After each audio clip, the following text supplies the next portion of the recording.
Saints. Okay, we back, and this is gonna be part two of what we had titled. What was the title of this? No, the message to the Negro.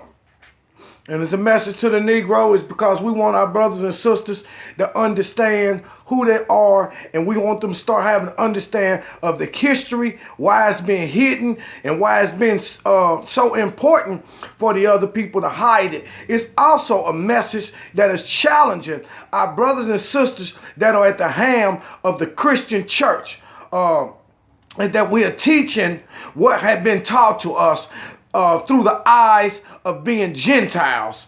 And so it is going to be a challenge to them as well. And so we're going to pick this back. We're going to start with our foundational scripture coming out of the 30th chapter of Deuteronomy. And it reads, "And it shall come to pass when all these things will come upon thee, the blessings and the curse which I have set before thee, and thou shalt call them to mind among all the nations, whether the Lord thy God had driven thee."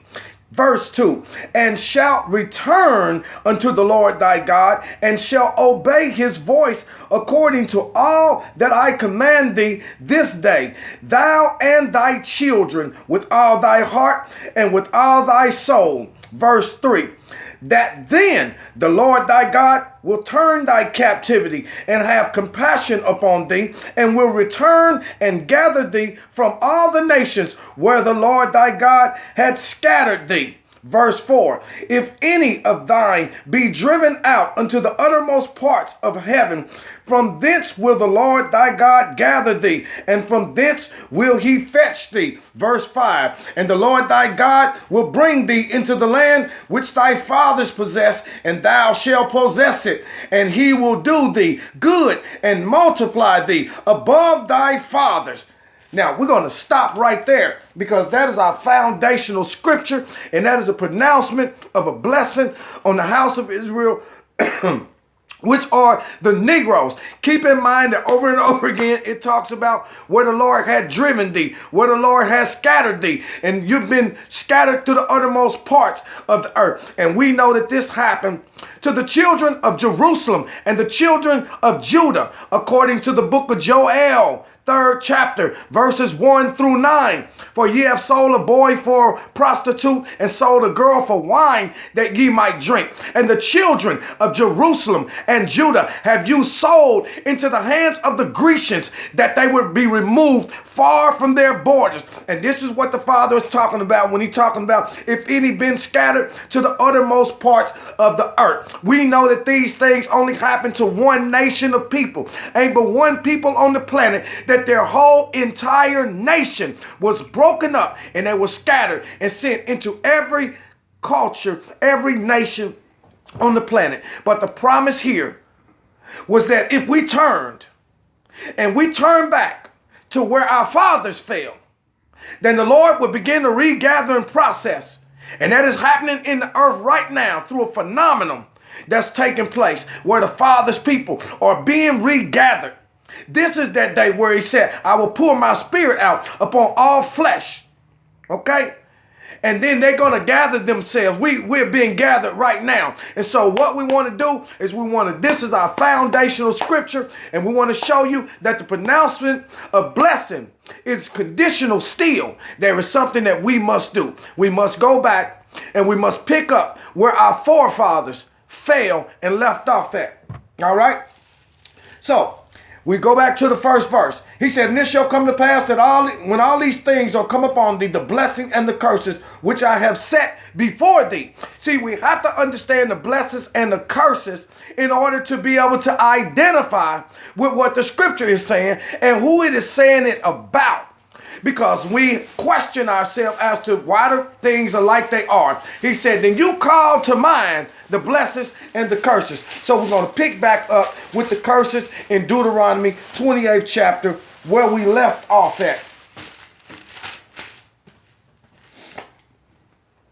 Verse 27, "And the Lord will smite thee with the botch of Egypt, and with the emerald, and with the scab, and with the itch, whereof thou cannot be healed. And once again, we are talking about diseases that would plague the children of Israel, whether it was STDs, or whether it was AIDS, or whether it was herpes, or whether it was, these things make you itch, and these things leave scabs, and you can't get rid of them. He said, these things I am going to smite you with, as you disobey and have a made-up mind that you're not going to follow the statutes and commands that are given to your forefathers. This is one of the curses of identifying who the children of Israel are.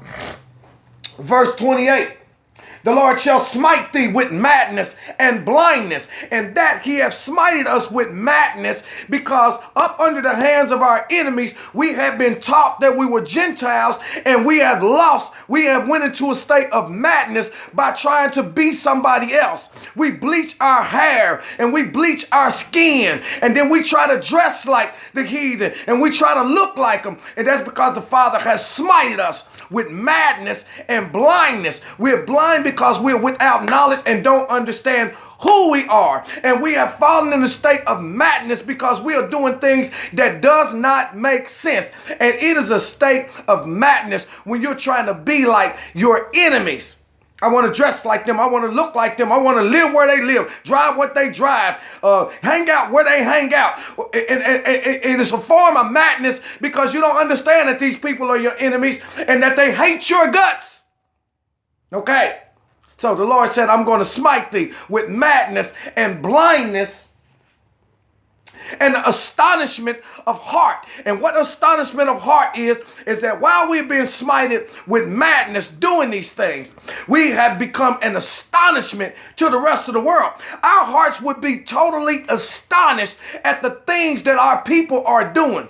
Walking around with tattoos on your face and all over your body. Walking around with your pants down on your knees, on your ankles. Just don't care about nothing. Our sisters, our daughters of Zion are walking around with shaved bald heads when the Father gave them their hair for a crown of glory. And we have been smited with madness and blindness and astonishment of heart. It's unbelievable for us to conceive the situation that we're in. It's astonishing to see how could anybody be hated like we are hated. It's astonishing to see the condition that we are in as a people.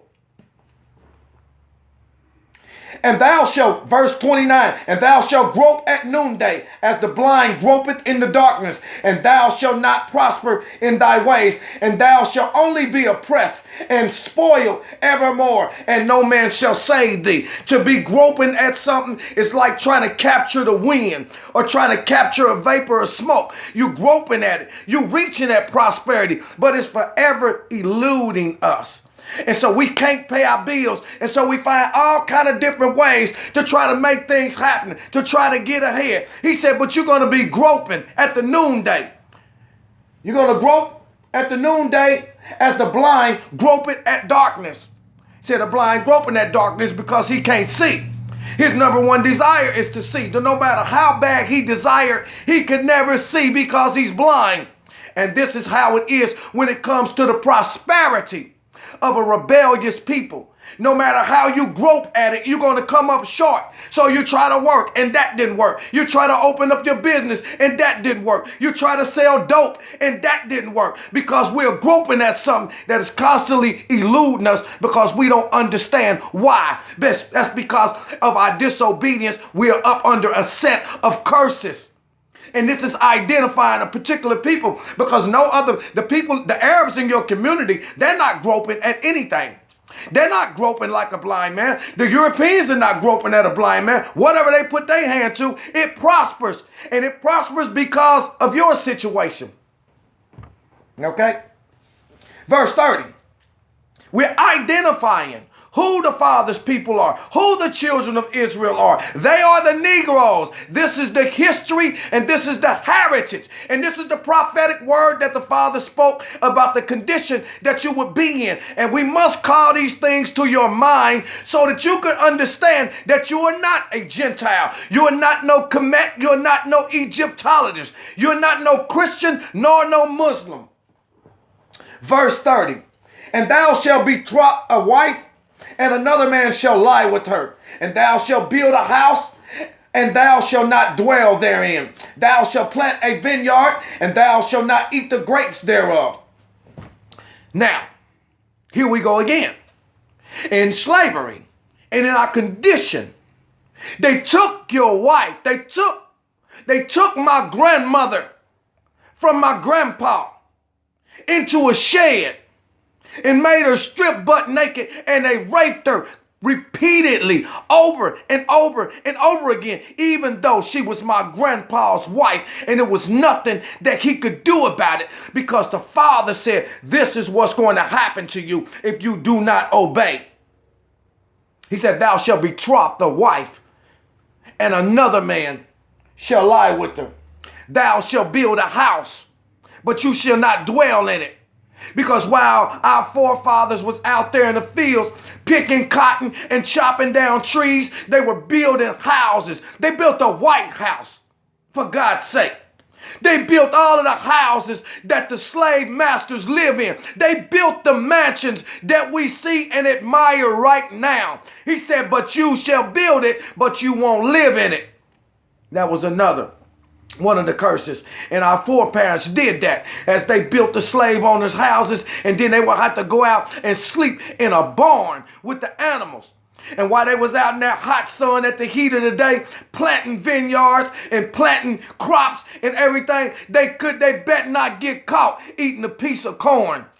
He said, you shall plant, but you will not eat not one piece of it. You better not get caught eating a piece of it. Because you know why? They knew who you was. And they knew that the Father forbid you from eating swine. So they say, you better not eat a piece of that corn. But we're going to fill your belly with the slop that comes from the ugliest parts of this creature that you've been forbidden to even touch. And so our forefathers were forced to eat the guts and the bowels of the nastiest creature on the planet, because they sought to change things around in a way that would keep the Father's children going against his holy command, even though we didn't know it. All right? Verse 31. Thy ox shall be slain before thy eyes, and thou shalt not eat thereof. Thy ass shall be violently taken away from before thy face, and shall not be restored unto thee. Thy sheep shall be given unto thy enemies, and thou shalt have none to rescue them. And this is what they did to our forefathers when they raided our homeland. They took all of our great resources, all of our cattle and everything, and they traded amongst themselves. They didn't give us nothing, because our children, the children of Jerusalem and the children of Judah, starved to death to the point to where they started eating their own children, because the people had put blockades up and took everything that they had. Okay. Verse 32. Thy sons and thy daughters shall be given unto another people, and thy eyes shall look and fail with longing for them all the day long, and there shall be no might in thy hand. And there's another curse that identifies a particular people, because upon us arriving in slavery, they took our babies and they put them on auction blocks and they sold them to the highest bidder. They were given to another people halfway across the earth. And in our eyes, we shall look with longing, but it wouldn't be nothing that we can do about it. Our foreparents sat there, and who knows which one of the babies. It could have been my mama that was taken from her mama, my grandma, and sold. Well, we know we got to go back a little bit farther than that, but y'all get the point. Because how did we end up over here and then somebody else cleaned over here in Jamaica and y'all look like twins? It's because of this scripture. Thy children shall be given unto another people, thy sons and thy daughters, and you shall look and fail with longing for them all the day long, and there shall be no might in your hand. You had to watch. And even right now to this day, we're still up under that. Our children are still being given to another people through the DFS that this system has created, through child support and through all of this different stuff. Our children are being given. They're being taken out of our homes and placed in foster care. In many places, they are being adopted into other parts of the country. This is still thy sons and thy daughters shall be given unto another people. And so if you happen to be out there and you happen to be listening, and you happen to have children that are in the system, that them children were removed from you, they were taken from you because of some weakness or some frailty that your life just happened to get trapped and snared in. It was not a trap and it was not a snare. It was the prophetic word of the Most High coming to pass because of our disobedience and our unwillingness to walk by the scripture. And our children, our sons and our daughters are still being taken away from us.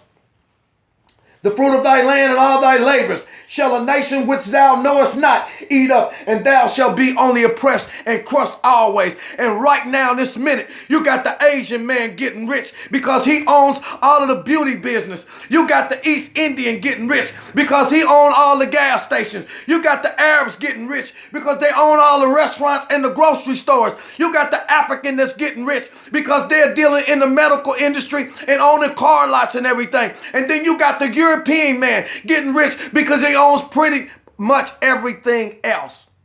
This is a fulfillment of this scripture right here. The fruit of your land, the money that we get and go to work for on a daily basis, is taken immediately, 30% by the European up under the guise of Uncle Sam. And then the rest we spend with the other nations that have come into the community, and we have nothing for ourselves.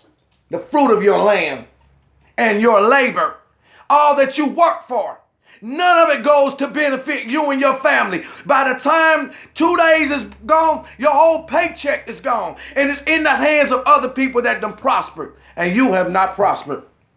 And we are halfway through this set of curses to the message to the Negro. And I dare somebody to go and challenge those so-called preachers that's at the ham teaching through the Christian doctrine that we are Gentiles. No Gentile ever went through this. No Gentile ever was sold into slavery. No Gentile had never been up under these curses because no Gentile was ever given the commandment to walk by. It was you.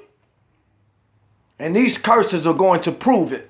And when we post part 3, we're going to get down to the nitty gritty. And so if my people who are called by my name, they're called the children of Israel. If they'll humble themselves, humble yourself from these false doctrines, and you'll pray and then seek the Lord's face in his holy word. He said, then you got to turn from your wicked ways. Once you see that you've been lied to at the hands of these Gentiles and at the hands of these false religions, he said, then you'll turn from your wicked ways and turn back into these scriptures. He said, then I'll hear from heaven. I'll heal your land. Your land ain't healed, but it's on the way. It's on the way. Be encouraged, my brothers and sisters. Part 3 is on the way. We're going to go through this complete 28th chapter of Deuteronomy and the first chapter of Deuteronomy 30 with pinpoint accuracy. We're going to lift our brothers and sisters up. Shalom.